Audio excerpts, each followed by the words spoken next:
It's truly unfortunate that in today's church we no longer consider prayer as a weapon. It has become a routine.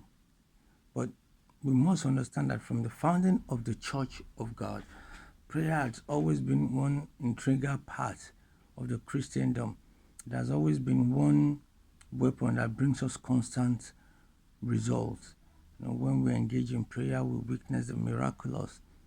You know, when you sense the will of God to pray, it makes you realize that there's an item in the agenda of God that is calling your attention to deal with, you know.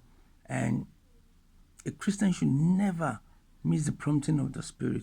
When you feel a prompting in your spirit to pray, it is ideal that you leave whatever you're doing and you pray that prayer. You pray it until it's fully exhausted.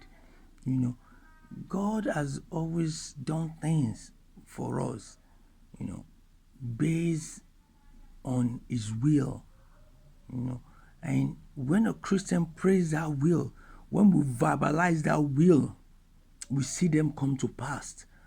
Failure to pray His will, failure to get on our knee when we feel the prompting of the Spirit, when we feel the burden of God upon our hearts to pray, is one of the reasons why we're far experiencing the miraculous.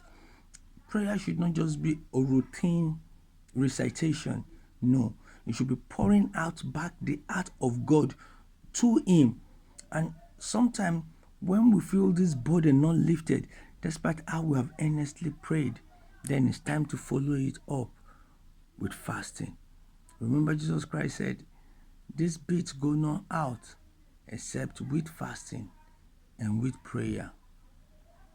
Be blessed. Continue to remain rapturable.